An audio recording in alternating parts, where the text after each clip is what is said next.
요한복음 강의 30번째 시간으로 바다에서 하나님이심을 증거하신 예수님이라는 제목으로 말씀을 보겠습니다. 성경은 성도의 인생을 광야나 혹은 바다 위에 존재하는 자들이라고 비유하고 있습니다. 왜 광야로 성도의 인생을 비유할까요? 광야에서는 물과 먹을 것이 없는 이 결핍이 너무나 절대적이고, 또 뜨거운 태양으로 말미암는 고통 때문에 보호가 필요하며, 또한 갈 길을 알지 못하는 그 막막함으로 말미암는 인도함이 꼭 필요한 곳이기 때문이죠. 바로 이런 결핍, 이런 고통, 이런 갈 곳을 알지 못하는 상황에서 하나님의 인도하심이 얼마나 귀하고 놀라운 것인가 가르치시는 곳이 바로 인생이라고 하는 것입니다. 그런데 이 광야와 유사하게 또 성도의 인생을 바다로 비유합니다. 왜 바다로 성도의 인생을 비유하는 것일까요? 이 바다는 이 인간의 무력함을 가장 잘 드러내주는 장소이기 때문이죠. 인간이 하나님처럼 살려고 하는 가장 강렬한 욕구는 자기와 자기 인생을 자기 원하는 대로 통제하고자 하는 그런 욕구로 드러납니다. 내가 계획하고 내가 생각한 대로 내 인생이 흘러가길 원하는 이 강렬한 욕구.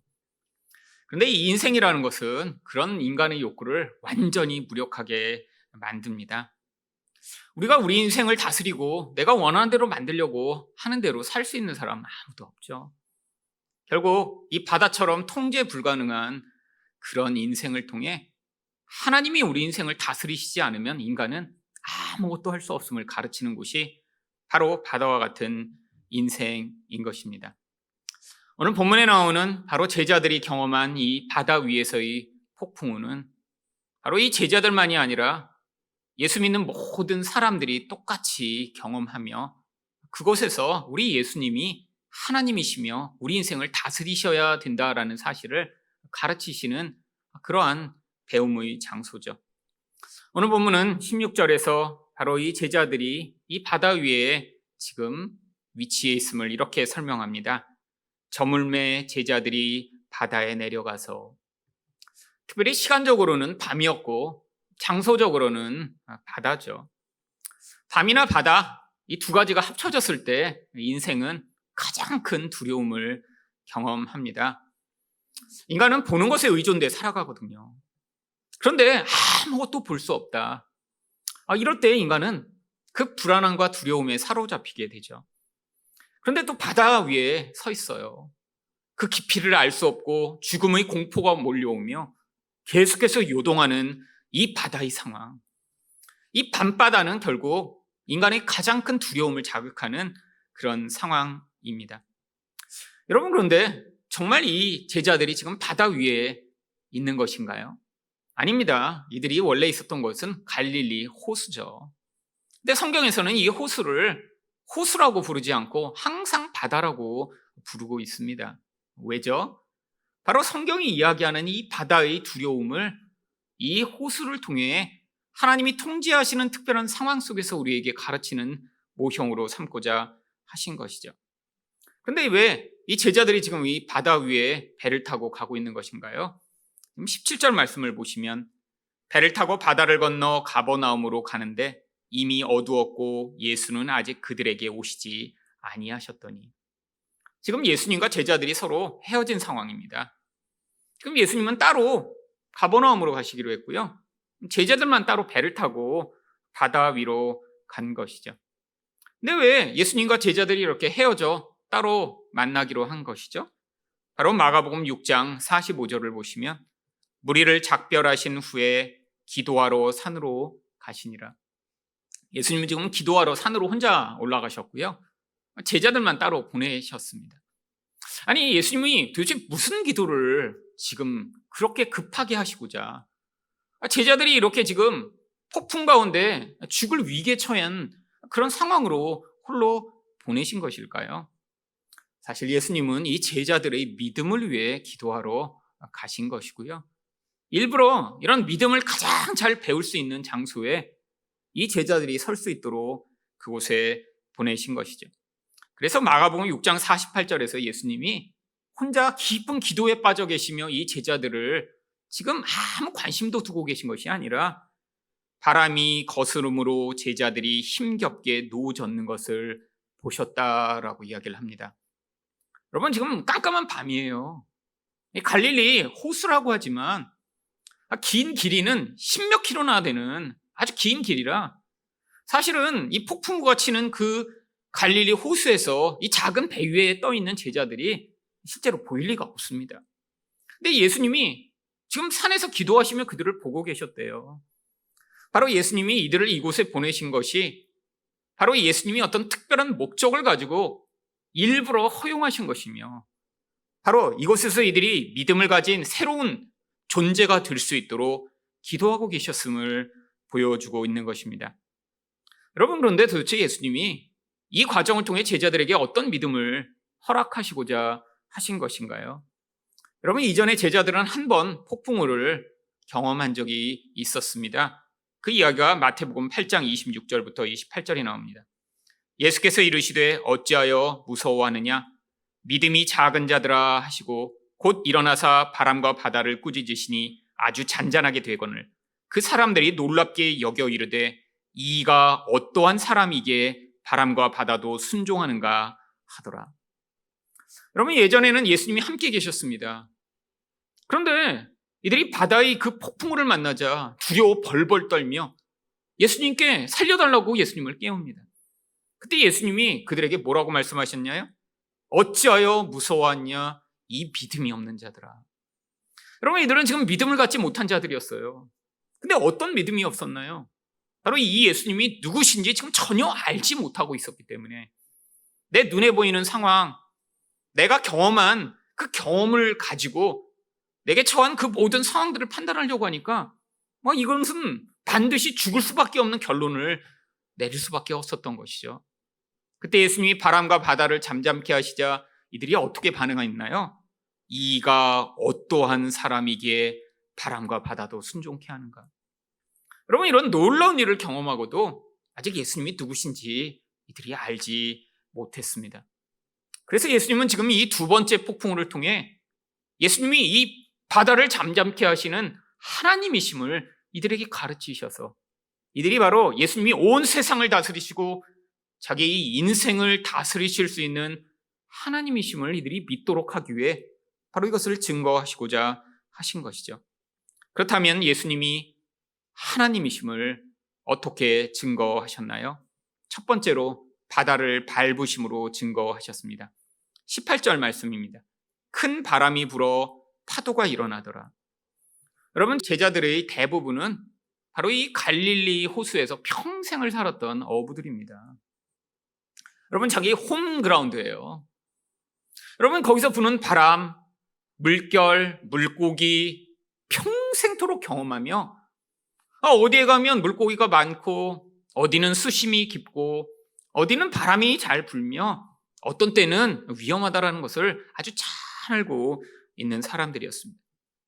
여러분, 그런데 바로 이렇게 무엇인가 잘 알고 있을 때 그 알고 있는 것이 전혀 안 통하는 상황들이 우리 인생에 벌어지게 되어 있습니다. 여러분, 이게 바로 인생의 아이러니죠. 뭔가 많이 알고 많이 배웠다고 해서 이 인생 가운데 벌어지는 문제를 해결할 수 있나요? 여러분, 우리가 볼 때 이렇게 병원에 아주 저명한 의사 선생님이면 인간의 몸에 대해서 완벽하게 알 것 같은데 그 의사 선생님이 해결하지 못하는 문제와 병이 분명히 존재하죠. 아니, 평생토록 교육학과 이런 걸 배워서 교육에 대해서는 잘 할 것 같은데 남의 교육 문제에 대해서는 잘 조언할 수 있지만 자기 자녀 문제로 골머리를 앓는 그런 사람들을 존재하죠. 여러분, 이게 바로 인생입니다. 내가 잘 알고 있다고 생각하는데 해결할 수 없는 그런 상황이 반드시 존재하는 이런 상황. 근데 그때 예수님이 바로 이들에게 찾아오십니다. 19절 말씀을 보시면 제자들이 노를 저러 10여리쯤 가다가 예수께서 바다 위로 걸어 배 가까이 오심을 보고 두려워하거늘. 여러분, 예수님이 지금 파도가 엄청나게 치는 바다 위를 걸어 오고 계신 것들을 이들이 보게 됩니다. 여러분, 지금 잔잔한 바다가 아니에요. 여러분, 지금 제자들이 죽을까봐 너무 두려워 벌벌벌벌 떠는 그런 상황입니다. 아마 파도가 4m, 5m나 치는 그런 상황이었겠죠. 여러분, 그 위를 지금 예수님이 걸어오신다고 생각해 보세요. 잔잔한 바다라도 예수님이 걸어오셔도 아니 물 위를 걷는다는 것이 사실 옷이 다 젖는 그런 상황이잖아요. 근데 지금 파도가 막 4m씩 칩니다. 예수님이 올라갔다 내려갔다 하면서 그 지금 위를 걸어오세요. 제가 예수님이었으면 날라오셨을 것 같아요. 얼마나 더 깔끔하고 멋진가요? 여러분, 이렇게 파도가 막 4m씩 치는데 거기를 이렇게 하면 올라갔다 내려갔다 하면서 파도 다 치고 예수님도 아마 다 젖으셨을 것 같아요. 근데 날라오시지 않고 일부러 걸어오십니다. 여러분, 성경은 걸어오다라고 번역하지만 사실은 이 단어를 더 성경적인 의미로 번역한다면 짓밟고 오셨다라고 하는 뜻이 더 적절할 것입니다. 여러분, 예수님이 일부러 이 바다 위를 걸어오신 거예요. 아니, 바다를 짓밟고 오신 것입니다. 왜죠? 구약 성경에서 바다는 하나님의 백성들을 두렵게 하고 위협하는 이 세상을 상징하기 때문이죠. 그래서 시편 89편 9절에서 무엇을 성경이 약속하고 있나요? 주께서 바다의 파도를 다스리시며 그 파도가 일어날 때 잔잔하게 하시나이다. 여러분, 이 바다는 성도가 통제할 수 없는 이 세상이며 인생입니다. 아무리 능력이 많고 똑똑하고 부자여도 이 인생과 세상을 내 원하는 대로 통제할 수 없는 게 바로 이 인간의 연약함이죠. 그런데 그것이 우리 인생에 두려움을 가져옵니다. 여러분, 이게 코로나 누가 임할지 누가 알았나요? 여러분, 능력이 많다고 이 코로나를 피하고 다스릴 수 있나요? 아니요. 그래서 우리는 다 두려워하는 것이죠. 여러분, 이게 바로 인생이고 세상의 상황이죠. 그런데 하나님만 다스리실 수 있다는 거예요. 하나님이 온 세상을 창조하시고 그래서 우리 인간을 누구보다 잘 아시며 아니 심지어 우리 미래까지도 다 통찰하시는 분이시기 때문에 우리 하나님이 이 요동하는 세상을 잠잠케 하시며 짓밟으셔서 안전하게 하실 수 있는 유일한 분이시라고 하는 것을 성경이 이야기하는 것이죠. 여러분, 근데 왜 이 바다가 이렇게 요동하는 것일까요? 특별히 하나님의 백성을 향해서 이렇게 무섭게 몰아치고 있는 것일까요?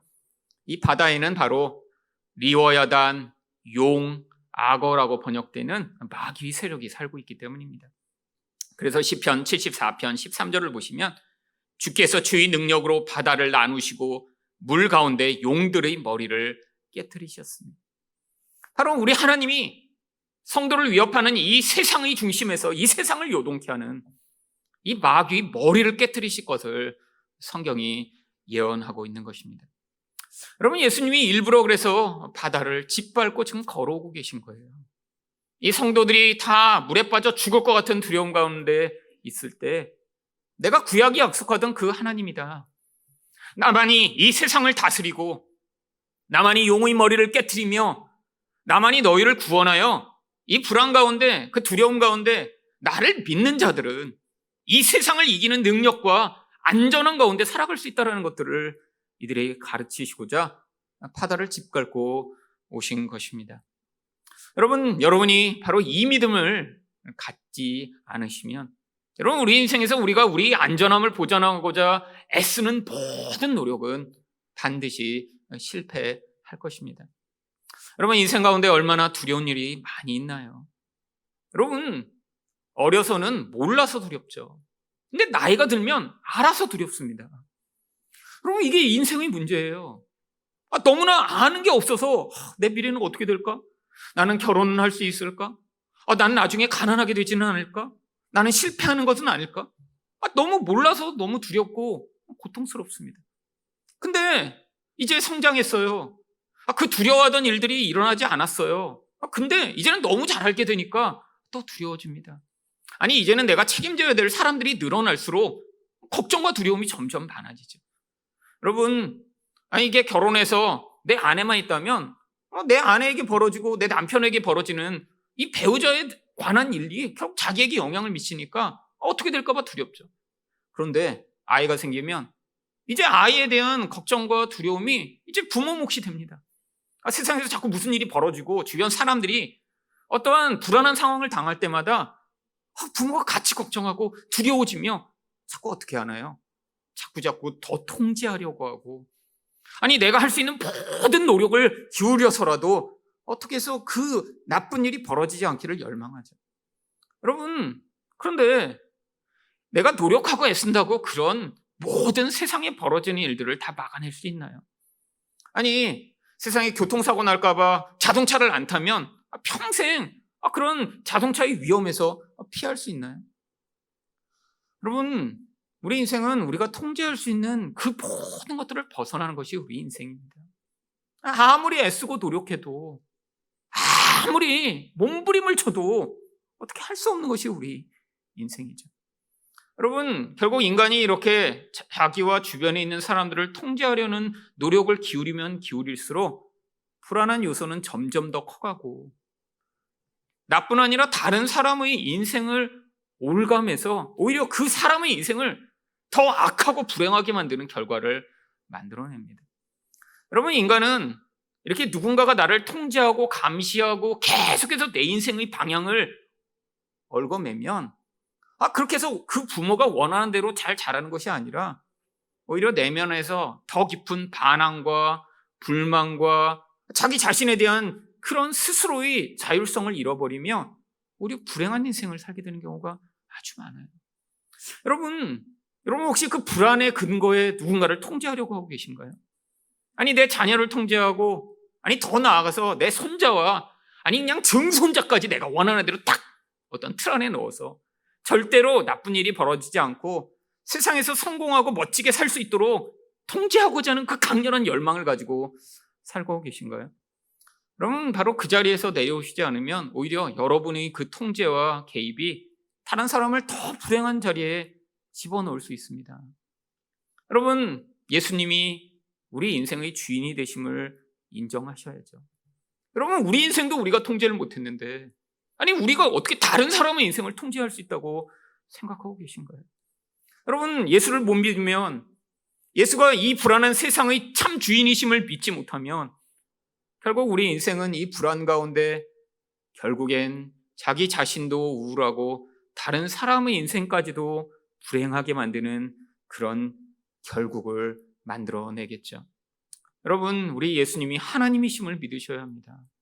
우리 인생 가운데 벌어지는 이 모든 불안의 근거에 나타나는 통제 행위들이 결국 믿음이 없기 때문에 생겨나는 것임을 인정하고, 하나님, 이 인생의 파도를 짓밟으실 수 있는 우리 예수님을 믿는 믿음을 가질 수 있도록 은혜를 달라고 기도하시는 여러분 되시기를 축원드립니다. 두 번째로 어떻게 예수님이 하나님이심을 증거하셨나요? 지나가려고 하심으로 증거하셨습니다. 오늘 요한복음 본문에는 나타나 있지 않지만 마가복음 8장 48절에는 아주 이상한 구절이 추가되어 있습니다. 그들에게 오사 지나가려고 하시며. 아니 예수님이 이 제자들에게 오신 것 아닌가요? 지금 제자들 구원하려고 오신 것 아닌가요?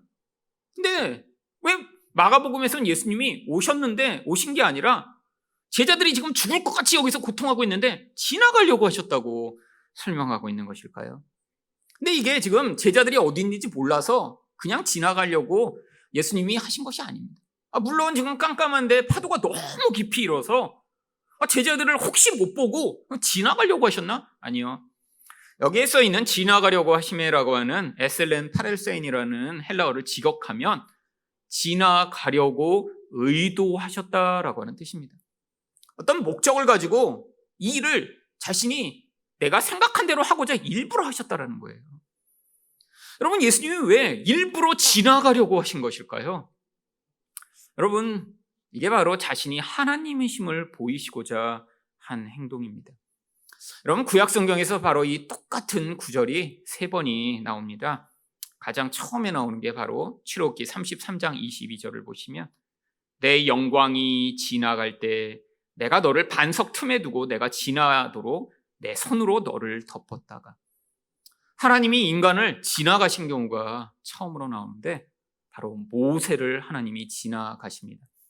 여러분, 시내산에서 모세가 하나님께 기도해요. 하나님의 영광을 보여주세요. 하나님을 제발 제가 보고 싶습니다. 하나님 제발 제 소원을 들어주세요. 엄청나게 기도해요. 그랬더니 하나님 뭐라고 하세요? 내가 내 영광을 직접 보지 못하리니 내가 너를 바위 틈에 넣고 너를 손으로 덮은 뒤에 내가 너를 지나가 버리겠다. 왜요? 인간은 죄인이라 모세처럼 탁월한 인간이라도 하나님을 직접 대면해 볼 수 없었기 때문에 하나님이 그에게 오셨지만 그를 만날 수 없어 지나가려고 하심을 보여주시는 것입니다. 이게 바로 구약 성경에서 하나님이 인간을 최초로 지나가신 기록이죠. 여러분, 근데 똑같은 신화에서 하나님이 또 다른 사람을 지나가십니다. 바로 열왕기상 19장 11절을 보시면 예수께서 이르시되 너는 나가서 여호와 앞에서 산에 서라 하시더니 여호와께서 지나가시는데 여호와 앞에 크고 강한 바람이 산을 가르고 바위를 부수나 바람 가운데 여호와께서 계시지 아니하며 바람 후에 지진이 있으나 지진 가운데에도 여호와께서 계시지 아니하며. 그러면 엘리야도 지금 낙심하고 지친 상황이에요. 이세벨이 죽이겠다고 해서 낙담하여 나 죽고 싶습니다고 했는데 하나님이 로뎀나무 밑에 있는 그를 천사를 보내 떡을 먹이시고 물을 먹이셔 회복시키신 뒤에 이 신의 산까지 이르게 하셨습니다. 여러분, 근데 하나님이 이 엘리야마저 지나가십니다. 왜? 엘리야도 죄인이니까요. 하나님을 만나고 그래야 뭐가 해결될 것 같은데, 아니 그래서 그 강렬하고 그 놀라운 하나님을 만나고 싶은데 죄인인 이 엘리야를 하나님이 직접 만나실 수 없어 지나가 버리셨던 것이죠. 여러분, 이게 바로 구약의 많은 성도들이 열망하던 결국입니다. 하나님만 만나면 해결될 것 같은데 그 고통 가운데, 그 문제 가운데, 그 두려움 가운데 하나님이 그를 직접 만나실 수 없어서, 그래서 욥이 뭐라고 고백하나요? 욥기 9장 8절과 11절을 보시면 그가 홀로 하늘을 펴시며 바다 물결을 밟으시며 그가 내 앞으로 지나가시나 내가 보지 못하며 그가 내 앞에서 움직이시나 내가 깨닫지 못하느니라. 아니, 우리 하나님 너무 전능하시고 너무 대단하세요. 막 하늘을 펴고 바다를 밟으시는 분이에요. 근데 그 놀라운 하나님이 내게 오시기만 하면 문제가 해결되는데, 나는 내 자녀들이 다 죽고 사람들이 네가 잘못했으니까 이런 고통이 당하지라고 나를 손가락질하며 온몸이 지금 욕창이 일어 기와장으로 온몸을 긁으며 고통하고 있는데 그 놀라운 하나님을 만나고 싶은데 하나님을 만날 수 없는 이 욥의 현실. 하나님이 그에게 오시기만 하면 해결될 텐데 하나님이 그를 지나가 버리시며 만날 수 없는 이 고통을 욥이 이렇게 고백한 것입니다. 여러분, 구약의 성도들은 하나님을 만나고 싶었어요. 여러분, 이들만이 아니라 모든 사람의 열망이 하나님 만나는 것 아닌가요? 여러분, 우리 인생의 모든 문제가 하나님만 만나면 해결될 것 아닌가요? 여러분, 바로 우리가 그걸 기대하여 예배의 자리에 나오고, 아니 그걸 기대하여 하나님 나라를 열망하는 것 아닌가요? 아니 나중에 하나님을 직접 만나게 될 때 그 열망과 그 기쁨을 우리가 미리 소망하며 이 땅을 사는 것 아닌가요? 여러분, 근데 구약의 성도들은 하나님 만날 수 없었어요. 아무리 만나고 싶어도 하나님이 그들을 지나가 버리셨습니다. 왜? 죄의 문제가 해결되지 않았기 때문이죠. 여러분, 예수님이 근데 이곳에서 왜 제자를 지나가려고 하셨나요? 바로 그 구약의 그 하나님이 나다라는 사실을 여기서 한번 보여주시려고요. 그들이 그렇게 만나고자 했던 그 지나가셨던 하나님이 바로 나다. 내가 그 하나님이야. 너희가 만나길 열망하고 너희가 나를 만나기만 하면 해결된다고 생각하던 그 하나님이 나야라는 사실을 보여주시고자 일부러 지나가려고 하신 것입니다. 그런데 지나가고 그냥 가버리셨나요? 제자들이 열망하여 살려달라고 지금 울고짖고 있는데 그냥 예수님이 지나가 버리고 가고 끝나셨나요? 아니요. 이 제자들에게 다시 오셔서 그들을 구원해 주십니다. 여러분, 그래서 이 요한이 요한일서 1장 1절에 뭐라고 기록하고 있나요? 태초부터 있는 생명의 말씀에 관하여는 우리가 들은 바요, 눈으로 본 바요, 자세히 보고 우리 손으로 만진 바라. 여러분, 그렇게 열망하던 하나님을 들었을 뿐 아니라 눈으로도 봤고 심지어는 그 예수님을 직접 만졌다라고 고백하고 있는 거예요. 여러분, 이 제자들 하나님을 이렇게 만나고 하나님을 이제는 직접 경험할 수 있는 그 놀라운 은혜가 예수 그리스도를 통해 임한 것이죠. 여러분, 근데 우리는요, 예수님 그때 몇몇 사람들에게만 나타나셨잖아요.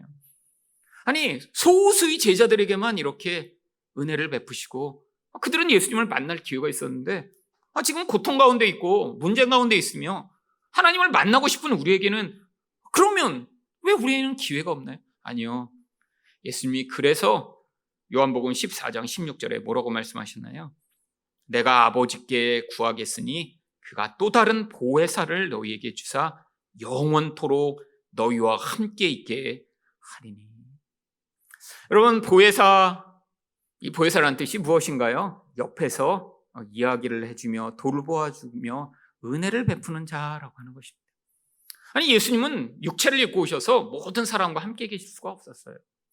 근데 이제는 예수님이 떠나시고 대신 우리 모두 예수 믿는 자에게 그 성령을 보혜사, 옆에서 계속 도와주고 말해주고 은혜 베푸는 분을 주셔서 영원히 함께 있을 수 있도록 해주시겠다고 약속하신 것입니다.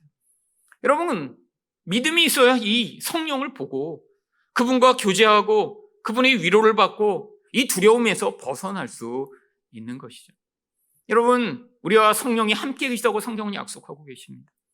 여러분, 근데 왜 우리 인생에 이렇게 두려움이 끝나지 않는 것이죠? 우리 인생의 이 혼란과 고민이 끝나지 않는 것이죠. 바로 이 고통의 과정을 통해 참 믿음을 가진 자로 만들어내시고자 하는 것입니다. 여러분, 믿음이 하늘에서 딱 그냥 임해 마치 어떤 능력을 갖는 것처럼 우리에게 주어져서 옛날엔 믿음이 없다가 믿음이 50만큼 능력이 주어지면 믿음이 생기는 게 아니에요.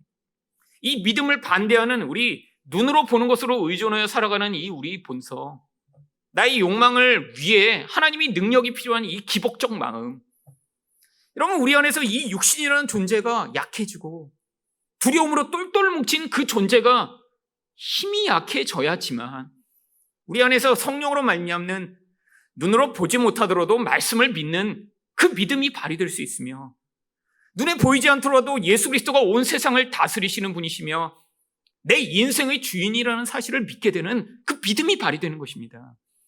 결국 제자들처럼 이렇게 두려워하는 인생의 여정, 정말 내가 알고 있는 모든 능력과 경험이 아무 소용없다는 사실을 고백하는 자리에 이를 때 그 과정에서 우리 믿음이 조금씩 자라가며 내가 내 주인이 되고 내가 내 인생의 하나님인 것처럼 살던 자리에서 내려와 예수가 내 인생의 주인이시며 통치자이심을 고백하는 자리에 섰을 때 우리가 바로 이 믿음을 가진 자로 성장하게 되는 것이죠. 마지막으로 어떻게 예수님이 하나님이심을 증거하셨나요? 나다라고 말씀하심으로 증거하셨습니다. 제자들에게 이르셔서 예수님이 20절에서 뭐라고 말씀하시나요? 이르시되 내니 두려워하지 말라 하신대. 무슨 평범한 말씀처럼 보이죠. 나야. 우리도 벨 누르면 누구세요 하면 나야 이렇게 얘기하고 그러면 아빠구나 엄마구나 알게 되잖아요. 제자들에게 막 벌벌 떨고 있어요. 왜 떨었죠? 전혀 기대를 안 했으니까요. 여러분, 지금 폭풍우가 지금 죽을 것 같은 상황에서 거기서 지금 사람이 걸어오고 있다고 생각하니까 지금 제자들이 맨 처음 반응이 무엇이었습니까? 유령이다라고 소리 지르며 더 놀랐어요. 이 뱃사람들이니까 아마 이 미신이 그냥 완전히 너무 자연스러운 거죠. 그렇잖아요. 이제 죽을 때가 됐으니까 저승사자가 데리러 왔구나. 완전히 포기하고 덜덜덜덜 떨고 있는데 그때 예수님이 나다라고 말씀하신 것이죠. 여러분, 근데 이게 나 예수야. 그러니까 걱정 마라고 하신 것을 넘어서 바로 예수님이 하나님이심을 보여주시고자 일부러 이렇게 말씀하신 것입니다. 여러분, 여기서 나다라고 말씀하시는 헬라어 에고에이미는 원래 구약 성경에서 하나님이 스스로 있는 자라고 말씀하신 에흐에아쉐르 에흐에라고 하는 이 히브리어를 헬라어로 번역한 것과 똑같은 단어입니다. 여러분, 하나님이 자신을 뭐라고 계시하셨나요? 출애굽기 3장 14절을 보시면 하나님이 모세에게 이르시되 나는 스스로 있는 자니라. 또 이르시되 너는 이스라엘 자손에게 이같이 이르기를 스스로 있는 자가 나를 너희에게 보내셨다 하라. 하나님이 자기 계시를 어떻게 하셨나요? 나는 스스로 있는 자다. 이게 영어로 이야기하면 I am입니다. 그냥 나는 존재한다. 나는 늘 현재로 항상 너희와 함께 있으며 존재하는 하나님이다. 나는 눈에 보이지 않는다고 사라지거나 없어지는 그런 하나님, 옛날에는 없다가 지금 생기는 그런 하나님이 아니라 여전히 현재로 너희가 어느 곳에 있든지 항상 존재하며 너희 왕이며 통치자가 되는 하나님이다라는 걸 보이시기 위해 I am이라고 스스로를 계시하신 것이죠.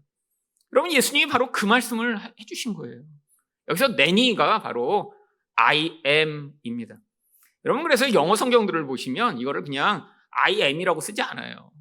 대부분 대문자로 씁니다. 여러분, 예수님이 여러 곳에서 자기를 드러내실 때 I am 이런 이상한 방식으로 자신을 드러내셨어요. 여러분, 근데 어떤 때는 이 하나님의 자기 계시가 놀라운 능력으로 발휘됩니다. 요한복음 18장 6절을 보시면 예수께서 그들에게 내가 그니라 하실 때, 여기서도 예수가 누구냐 그러니까 I am 이렇게 말씀하셨어요. 근데 그 말씀을 하실 때 무슨 일이 벌어졌나요? 그들이 물러가서 땅에 엎드러지는지라. 여러분, 예수님이 I am 이렇게 말씀하셨더니 그를 잡으러 왔던 군대가 땅에 가서 다 엎드려져서 지금 쓰러져 버려요. 이게 하나님의 계시의 능력이죠.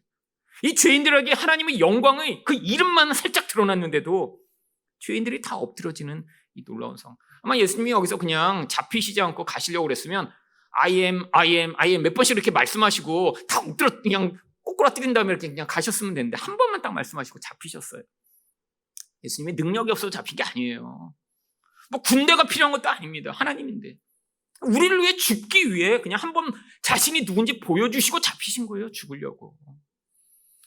여러분, 예수님이 자신이 하나님이심을 보여주셨더니 그때 무슨 일이 벌어지나요? 마가복음 8장 51절입니다. 배에 올라 그들에게 가시니 바람이 그치는지라 제자들이 마음에 심히 놀라니. 여러분, 이번에는 예수님이 바람과 바다를 꾸짖지 않으세요. 아니, 왜? 이전에는 꾸짖으셨는데 지금 안 꾸짖으시나요? 이 바람과 바다가 지금 제자들을 죽이려고 지금 몰려드는 게 아니라 예수님이 어떤 목적을 위해 허락하셨음을 보여주는 것입니다. 이게 이들을 위해 꼭 필요한 과정이라. 아니, 예수님을 위협하고 제자들을 위협해 죽이려고 했던 게 아니라 그냥 훈련 프로그램이었던 거죠. 여러분, 시뮬레이션이라는 게 있습니다. 컴퓨터 하시는 분들은 다 아시죠. 실제 어떤 일이 벌어지기 전에 그걸 컴퓨터에 프로그램을 넣어서 돌려보는 거예요. 요새는 컴퓨터가 워낙 좋아져서 자동차도 직접 만들기 전에 컴퓨터로 시뮬레이션을 다 합니다. 이 정도 출력의 엔진을 만들면 이 자동차가 어떻게 될까? 자동차의 모양을 이렇게 만들면 바람이 어느 정도로 이제 영향을 받을까? 미리 다 해보는 거예요. 여러분, 우리 인생이라는 게 어쩌면 하나님의 시뮬레이션 안에 있는 거예요. 하나님이 뭐 바람이 불면 멈춰라, 파도가 요동하면 그만둬 하실 필요가 없어요. 때로는 그런 영향력이 있을 때가 있죠. 하지만 때로는 하나님이 우리 인생을 이런 하나님이 계획하신 바람과 파도가 있는 그런 시뮬레이션 가운데 집어넣으시고 거기서 예수님이 하나님이심을 가르치시고자 하는 과정으로 삼으시는 것이죠. 여러분, 두 번째 폭풍우를 제자들이 경험했더니 이들이 어떤 변화가 나타났나요? 여러분, 첫 번째 폭풍과 힘을 했더니 어떻게 했다고요? 이가 누구이길래 바람과 바다도 순종하는가? 모른다는 거예요, 지금. 예수님이 병자들을 고치고 놀라운 기적을 행하시며 하늘나라의 말씀을 전하시는 것들을 다 경험하고도 이분이 누구시오? 여러분, 근데 이 두 번째 상황을 경험했더니요, 마태복음 14장 33절에 이들이 이렇게 변화됩니다. 배에 있는 사람들이 예수께 절하며 이르되 진실로 하나님의 아들이로소이다 하더라. 여러분, 믿음이 생겼죠? 이전엔 예수님이 누구시냐고 했던 자들이 예수님이 하나님이십니다, 하나님의 아들입니다라고 고백하며 그에게 경배하는 믿음의 성장이 일어났습니다. 여러분, 이것을 보면 우리 인생 가운데도 이런 바람과 파도로 말미암는 두려운 상황이 꼭 필요한 것임을 알 수 있습니다. 여러분, 인생은 자기가 통제하고 계획하는 대로 흘러가는 것 아니에요. 여러분, 그렇게 할 수 있었다면 우리 인생은 내가 원하는 대로 그렇게 두려워하지 않고 불안하지 않고 살았겠죠. 저도 저희 교회가 이렇게 될 줄 알았으면 이전에 교회 나가라고 했을 때 그렇게 불안하고 울지 않았을 것 같아요. 여러분, 제가 정말 1년 반 개척하고 나서 교회 거기 허무니까 이제 나가라고 했을 때 정말 진짜 많이 울었습니다. 근데 왜 울었을까요? 이제는 거기가 전부인 줄 알았는데 1년 반 만에 쫓겨나니까 정말 철거민의 서름이 제 안에 정말 있었죠. 여러분 그때 아마 계셨던 분도 있지만 안 계신 분들 여기 많이 계시잖아요. 제가 얼마나 그때 이제 불안했는지 그래서 저희 밤에 기도했습니다. 특별 기도하자고. 근데 제가 앞에서 너무 서럽게 우니까 성도들이 와서 그때 막 저를 위로하며 목사님 저희 교회 안 떠날게요. 막 그러면서 막 저를 붙들고 우셨어요 같이. 근데 그렇게 얘기했던 사람들 떠났습니다. 뭐 절대 안 떠날게요 막 같이. 얼마나 서러운지 서로. 그리고 그때 우연히 누구 따라서 그냥 한번 예배드리러 오셨던 분이 제가 너무 우니까 너무 불쌍해서 그냥 그날 호주머니에 있던 모든 돈을 꺼내서 헌금하고 가셨어요. 100만 원을. 여러분 그때 진짜 서럽게 울었습니다. 매일 그렇게 울었어요. 너무 서러워서. 여러분 근데 그 서러움의 그 근원 안에 사실 불안함과 두려움이 컸어요. 너무 불안하고 너무 두려웠어요. 이렇게 될 줄 몰랐어요. 그냥 길바닥에 나 앉을 줄 알았어요. 그때 정말. 여러분 근데 제가 그때 뭘 고백한 줄 아세요? 정말 하나도 내 인생을 통제가 불가능하다. 내 개인만이 아니라 교회도 그렇구나.